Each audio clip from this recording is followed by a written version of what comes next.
6 hours, 10 minutes. Botha stands in the Humvee's gun turret. He reaches out an expectant hand. A young South African man passes a pair of binoculars to him. Botha scans the horizon. "What do you see?" "A container, gray, 3 miles away," Botha says. "What is their country?"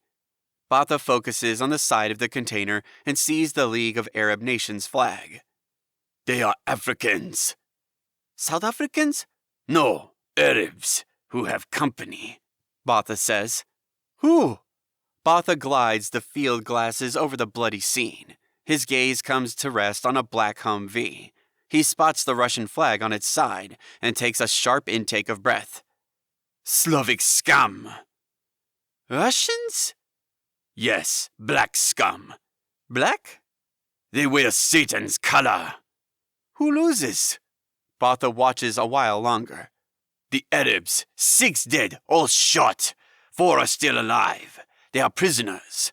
The Russians guard them. The Arabs have become their slaves." "I'd rather die."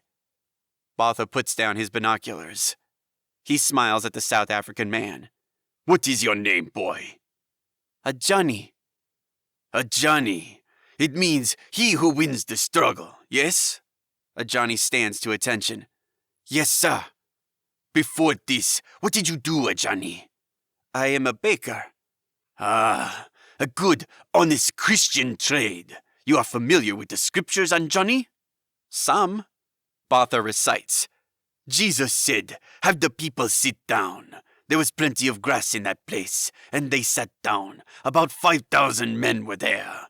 Jesus then took the 5 loaves, gave thanks, and distributed to those who were seated as much as they wanted."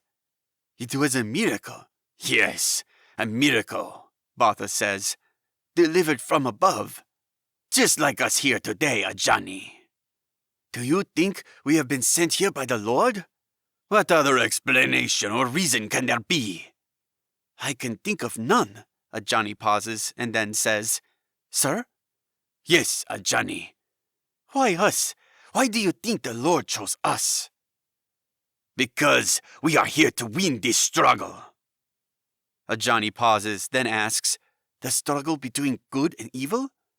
"That is so. He puts his trust in us. We are his children. We have the faith. Anyone who does not have the faith stands to be condemned for eternity. If your father is not your God, then Satan is your father. We are God's soldiers, his warriors against the children of Satan." "And when we win?" Johnny asks. "Then everything will be pure. Pure enough for the second coming of the Lord. That is his will. We will purify this land, this evil earth, this damned world. Satan will be destroyed, and there will be no more sin, suffering, or death. Then, only then, will we sit at God's right hand." Botha passes Anji the binoculars. "Take them. Tell me what you see." Johnny looks toward the Arab container. "I see the dead Arabs." "And?" "And the great container. It has the Arabs' flag on it." "Continue." "The Russians have parked their vehicles close by." "And what about them?" Botha asks. "Some guard the Arabs, but others sit on top of the container. They talk to each other." Johnny focuses on one man, who sits alone and away from his teammates. Next to him are 2 cases. One is black, the other gray. The man's black uniform is unzipped and reveals his chiseled midriff. His chest is covered in tattoos and glistens with sweat. His hair is jet black and closely cropped. "Wait, there is somebody else." "Speak, Johnny." "A man on the container. He sits by himself. He is different." "Why?" "There is something about him. He looks sinister. He is without fear. He looks—" "Say it." "He looks evil." Botha nods. "The Lord guides you too." He takes back the binoculars and studies the Russian man.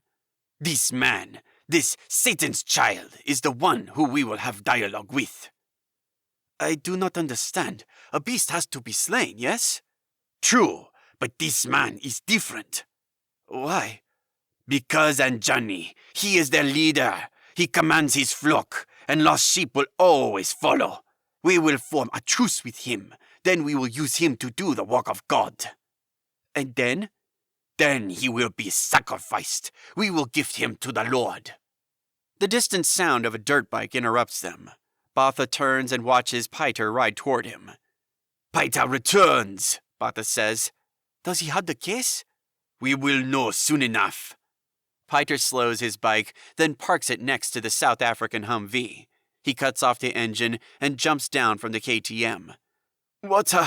Piter grabs a bottle from a teammate. He gulps down the liquid, then tips the water over his head. It cascades over his face and soaks the top of his uniform. Botha gives him a few seconds to recover. Tell me everything. We're trapped, Piter pants. A laser fence. It's endless. It surrounds us. There's no way through it. The South American lost his head trying. He drinks more water. The case? Botha asks. Another team. Americans. We'll have it now. There were too many of them. I had no choice but to abandon it. They would have killed me. Piter is nervous. He waits for Botha's reaction.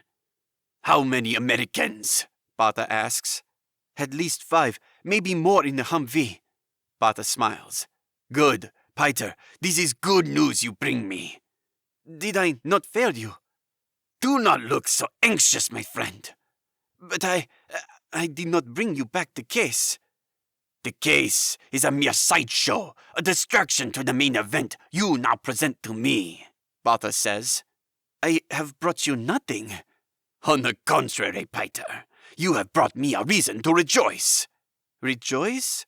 Rejoice because the Lord brings us another opportunity. He brings us Americans.